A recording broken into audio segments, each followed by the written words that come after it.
It has been argued that man took over this planet because he learned to use fire to better convert the nutrients in food into fuel. An even greater nutritional development came about when the cooking might of fire was combined with the solvent properties of water. The spoon was still a few years away.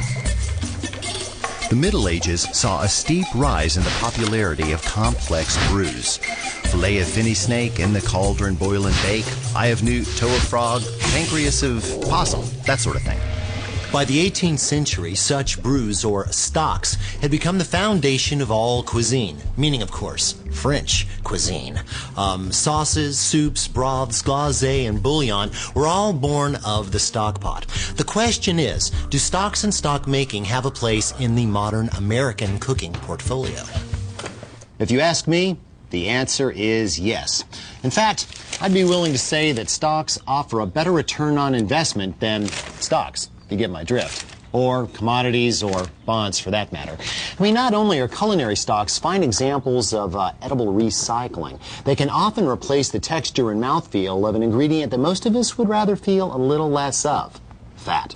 So, stick around, because it doesn't take a broker to tell you that stocks are a good investment. Not to mention,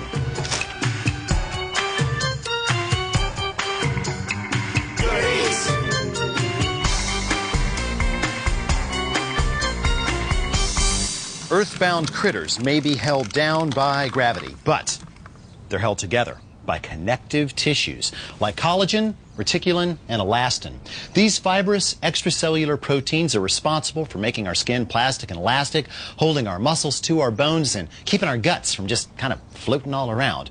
Now, when some of these are cooked, namely reticulin and elastin, they can become even stretchier and tougher than they are when they are raw.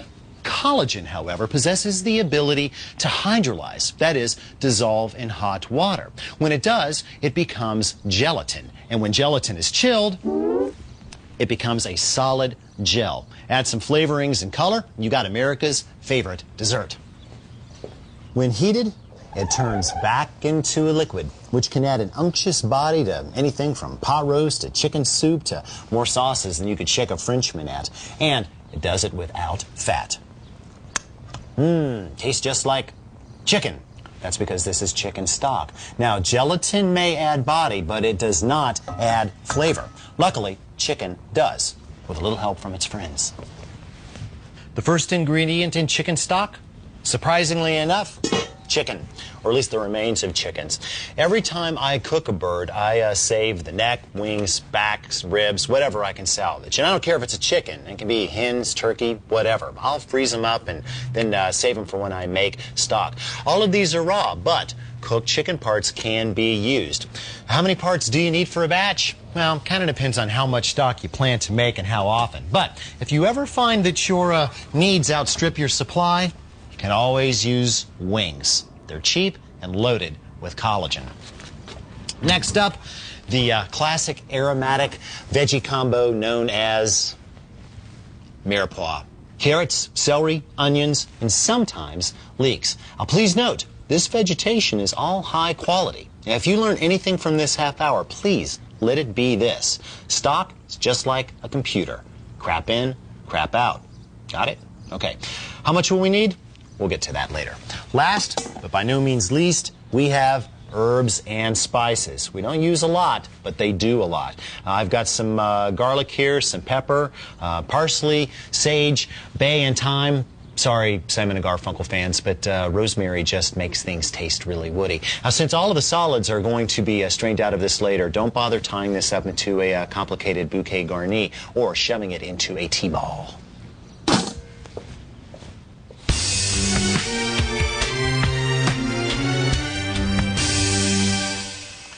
Of course, it doesn't matter how much flavor we have if we can't extract it. For that, we need the universal solvent, H2O. As is true of any brewing process, from coffee to tea to beer to stock, water matters most. And I prefer either bottled mineral water or water that has been filtered through an activated charcoal filter. Whatever you do, don't use distilled water, which is too chemically, well, squeaky clean to be an efficient solvent. Now, if your tap water tastes good, by all means use it.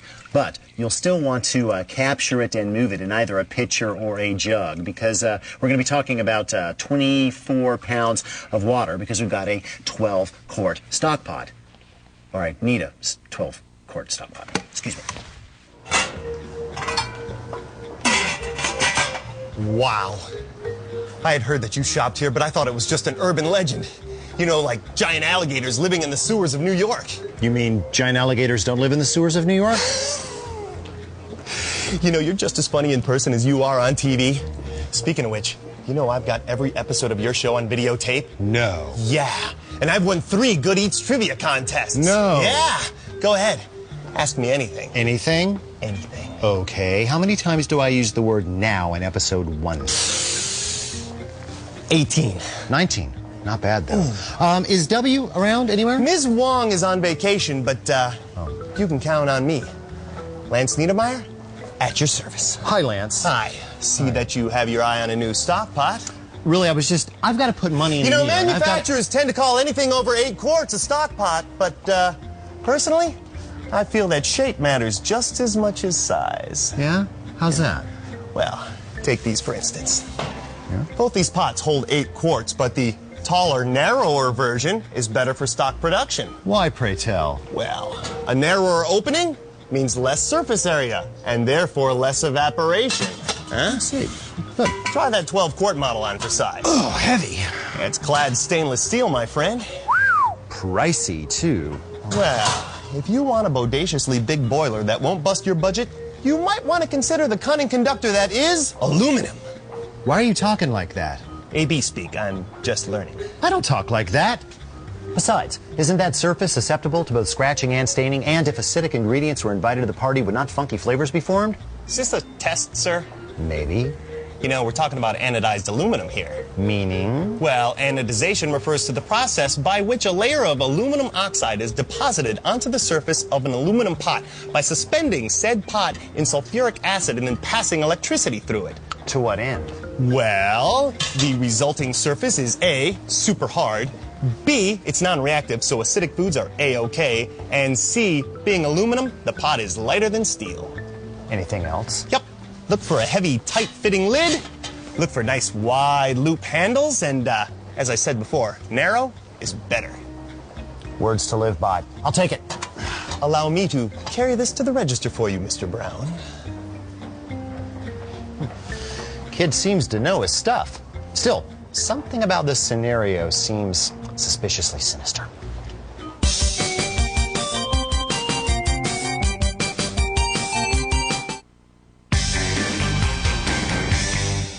Now that we have secured a pot, we may begin the build. Starts with 4 pounds of chicken parts, necks, carcasses, things like that. You can see that I definitely left a little meat clinging to them. That's a good thing. To that, we will add our aromatics. 4 carrots. Since they're going to be cooking so long, I really don't worry about cutting them up. Just scrub them clean, break them in half, and go with it. Also have 4 ribs of celery, treated likewise. 1 leek, but you are going to have to split it and wash it to get the grit out before it goes in. About 1 onion, quartered. A nice little bouquet of herbs. Got about 10 sprigs of parsley and 10 sprigs of thyme. There we go. 8 to 10 peppercorns, just for a little, you know, bam. 2 cloves of garlic, if you like, and 2 bay leaves. Just bury that right down in there. Now, I want to keep all this submerged during cooking, so I like to just take my steamer basket and just kind of press it down on top there. That'll keep things underwater. How much water? Well, we're talking just enough to cover everything by about an inch. There we go. I'm starting with cold water here. Well, sure, we could start with hot water. It would come to a boil a lot faster. But when it comes to stock, faster is not necessarily better. From a distance, most bones look perfectly smooth. But if you come closer, closer, you'll see that they are actually pocked with a galaxy of pores. Now, they may be small, but they're not so small that hydrolyzed collagen cannot pass through into your stock.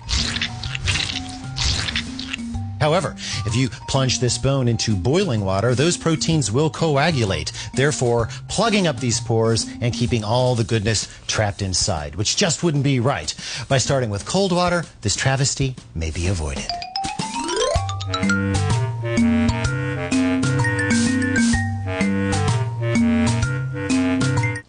As soon as you see bubbles start to break the surface, turn the heat on your stock from high down to, say, medium-low. What we're looking for here is a bare simmer. Now, ordinarily, I would just stick a thermometer in there and see what's going on.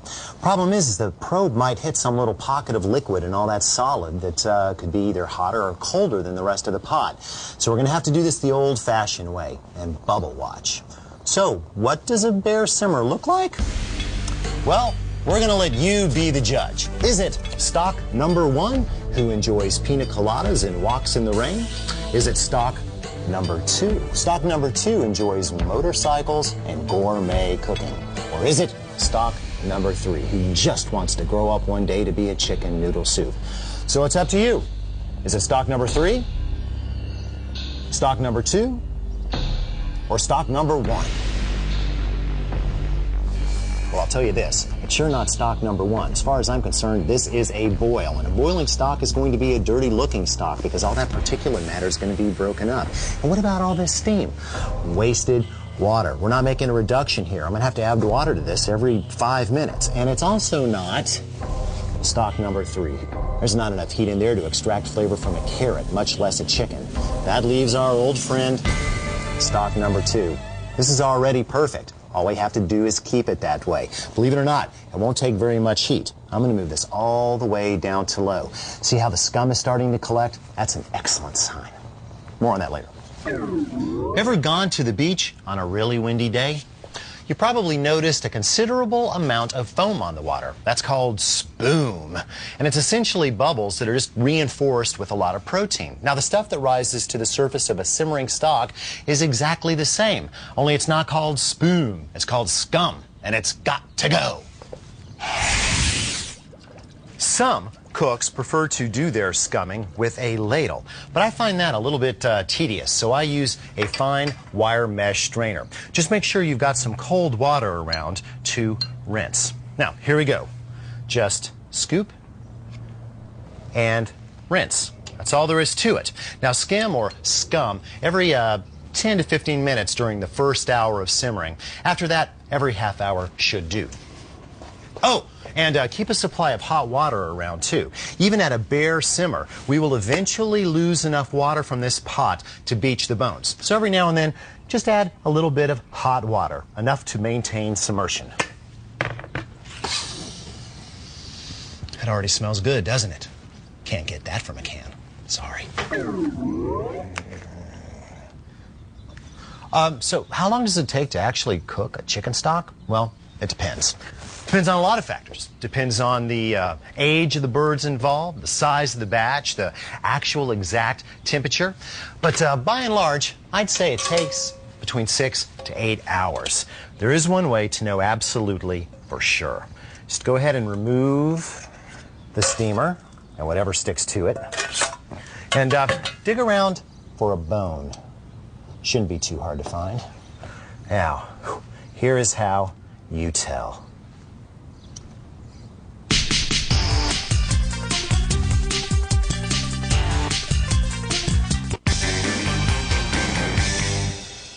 Now, the real challenge of stock making is how do you take a pot that weighs 20-something pounds and separate out the solids without either making a mess or ending up in the burn ward? Well, in a restaurant, it's simple. You take the biggest pot you can find, you take a really big colander, put inside it, and then just kind of dump everything in there as carefully as you can. Well, the problem for me, and I'm imagining for at least some of you, is that this is the biggest pot that I have. So, we're going to have to use 2 pots. Okay? And since the pouring is harder right at the beginning, I'm going to use the biggest pot first. That's thinking, huh? All right, that goes in the sink. Now, as for the straining part, 2 wire mesh strainers, equal in dignity, with a nice piece of cheesecloth double folded inside. That goes right in the pot. Now, since that's obviously not going to hold all the solids, what we're going to do is we're going to reinsert our steamer basket, only inverted. Right down on top of the solids. A little closer. I've got this on a towel so I can slide it. Going to hold this down with my tongs, and notice my hands are, well, you probably already saw that. Grab hold and pour. And when that pot is full, which it is now, we simply trade out the strainer. Carefully move this guy away. And come back with our 5-quart casserole and finish straining. All right, so the steamer leg fell off, but besides that, all of our other solids are trapped in here for easy disposal later. Congratulations, you've made several quarts of your own chicken stock. Yep, liquid love. Yep, you've gone and done it all right. You've gone and manufactured several quarts of nutrient-rich, low-acidity liquid. What are you thinking? Don't you know if you can't get this stuff out of the danger zone, that's 40 to 140 degrees, lickety-split, you're just going to be inviting bacteria. See? Yep, you're in trouble now. No, I don't know what you're going to do. Oh, you think the refrigerator's going to help you? Think again. By the time you slide all that hot mass in there, come back in an hour, you'll have hot stock and hot bologna and hot tuna and hot broccoli and hot apple jelly. No, you're in serious trouble. I don't know what's going to save you now. Okay, maybe one thing. Your family cooler with about 2 inches of ice in the bottom. Just take your 2 pots and carefully position right on top of the ice there. Now the heat will move out of the stock, through the metal, and into the ice. And of course, as it melts, it'll sink down into the ice, which means it'll work even faster. Of course, you are going to have to stand here and stir, right? Otherwise, the heat will stay in the middle of the liquid, and yeah. Unless, of course, you've had the forethought to freeze several partially filled bottles of water. Just put about fill them halfway full, freeze them, and drop them in. This will be chilled in about an hour. Danger zone? What danger zone?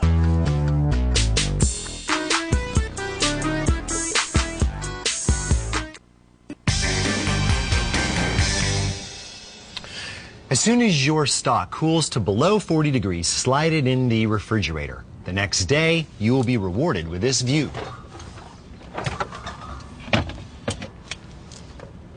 Voila! Now that is not stock. That is actually chicken fat.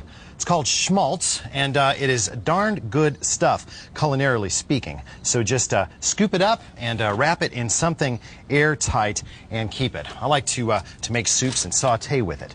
Now, as for your stock, this is what you want to see. See how thick and jellied that is? That means that you have done your job as stock maker. It may not look very pretty, but it tastes good. Now, if your stock doesn't look like that, just bring it to a boil and reduce it until that's about half the volume. Then try again. It'll set up right away. Now, if you've made stock, you're going to want to contemplate storage scenarios. It doesn't keep very well in the refrigerator. In fact, it'll go sour in just a couple of days. So what I like to do is to portion and freeze. And I like 3 different sizes. These I froze in muffin tins, perfect for enriching stocks and adding to braised dishes and whatnot. I like 1-cup containers for building soups, or maybe soups for 2. And I like a larger multi-quart size for building big batches of soup. Whatever you do, I don't care if you're using fresh stock or frozen stock, you want to bring all stocks to a boil for 2 full minutes before using, just in case any nasty bugs moved into the neighborhood.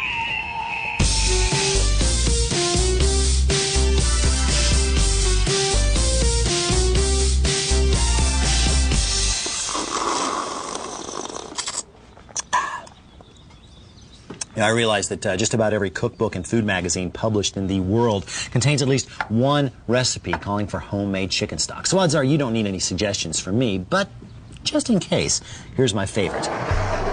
Take 1 quart of your chicken stock and bring it to a boil for about 2 minutes. Then add 3/4 of a cup of diced onion, 3/4 of a cup of diced celery, about a tablespoon of minced fresh garlic.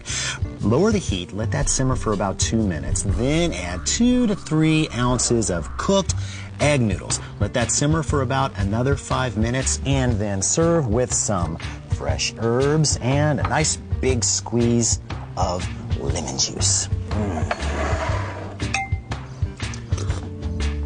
What's that? Oh, you say there's no chicken in my chicken and noodle soup? Yeah, there is. See you next time.